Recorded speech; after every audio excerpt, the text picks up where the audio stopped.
Hi, brothers and sisters in Christ. So, this is my second video, and basically, God has been giving me revelation, and my thing is, typically, I like to talk about end times, but for some reason, God hasn't been giving me a lot about end times. I mean, it's been somewhat end times, but like at the same time, it really hasn't. It's been end times related, but anyway, so. He wanted me to read Matthew 22. So I'm going to read it. The parable of the wedding banquet. Matthew 22.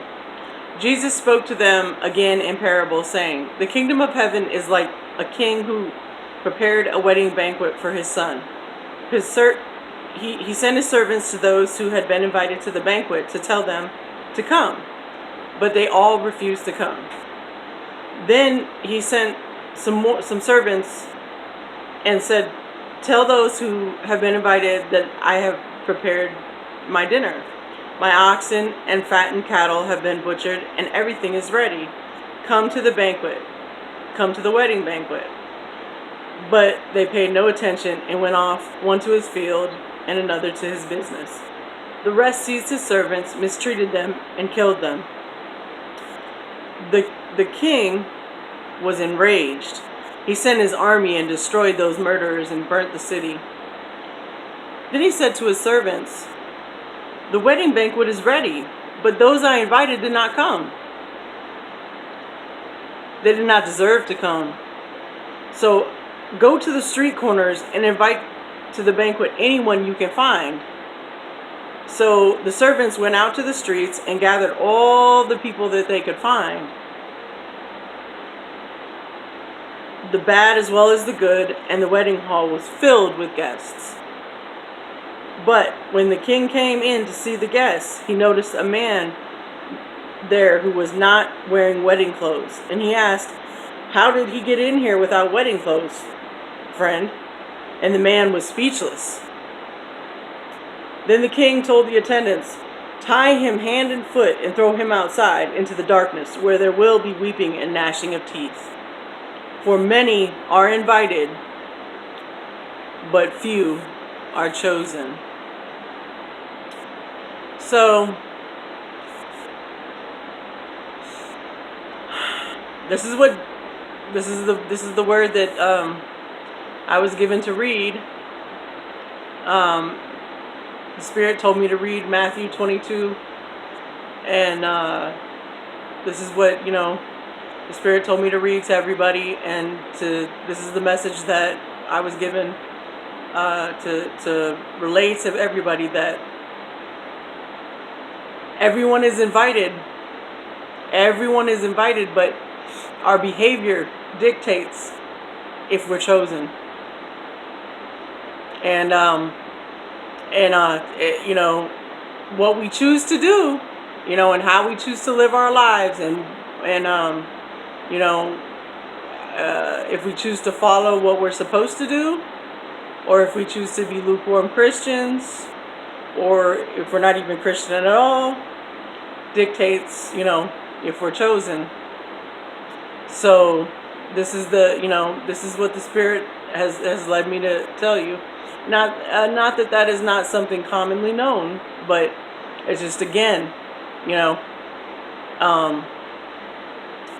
something that needs to be brought out, and told again, because I believe it was, needed to be told again, because the time is nigh. We don't have time, people. We do not have time like we used to. We do not have time. And I know you see these messages on here because I look just like everybody else. We don't have the time we used to. Please, save yourself. Accept Jesus in your heart. It's so easy to accept Jesus. And you know what? When you do, your whole life changes. Your whole heart lightens. Your spirit changes. You transform into this totally different person, and I mean, it's just amazing transformation, and the love of God, it's amazing. It's amazing that you let go of the people you've had held grudges for all of your life. I'll give you a testimony. My father held a grudge for all my life from him. He did me wrong. I'm not going to get into what that was, but all my life.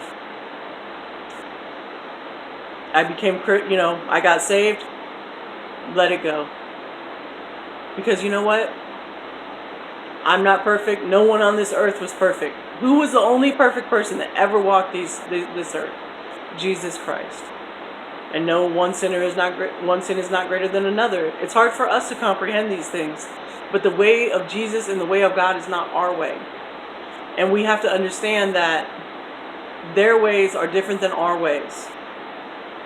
You understand? And the way that we do things is not the way, that Jesus wants us, he wants us to order our steps in the way that he does things. So in the way that Jesus does things, we want to order the way that we want to imitate Jesus.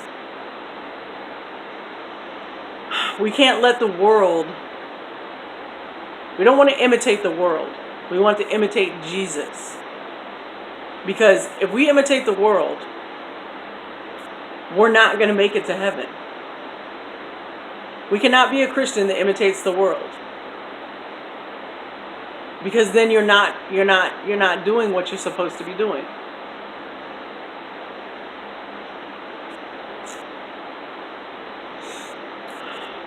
People, it's perilous times, Okay, so I wanted to tag along my message with this. Okay, there's Pharisees and Sadducees. Okay, and this is what goes along. This is the other part of the message that I got. Sorry, I put that in there. I kind of had to just throw that in there, I guess. my preacher came out in me. But the other part of the message that goes along with this message is that there's a Pharisees and a Sadducee that goes along with this message. This is what the came in my spirit, is that do you have a Pharisee personality or a Sadducee personality? Because they're okay. Back in the day, the Pharisees believed that there was an afterlife. They believed in heaven. No, they believed in angels and in an afterlife, and demons in an afterlife. And the Sadducees believed that there was nothing after death. So if you're not saved, I've heard people say this all the time. I believe that there's nothing after death. I believe that you just die. Okay? And then you see here, I've heard people say, well, I believe that there's something after death. Like there's some kind of an afterlife. Okay? Don't you want to know? This is talking to people who may see this who are not saved. Don't you want to know? Do you want to risk being wrong? I mean, this is what I'm saying to you.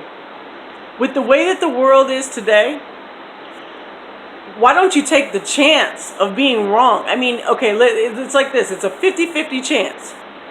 I would save myself and say, okay, you know what? I'm going to go for it. I'm going to say, I'm going to put my faith in Jesus. And even if I'm wrong, then at least I put it in. I put my faith in there, and I put it in. And even if I'm wrong, then I'm wrong. But at least you put that blessed. At least you have that blessed assurance that assurance that if you're right, you're right. But if you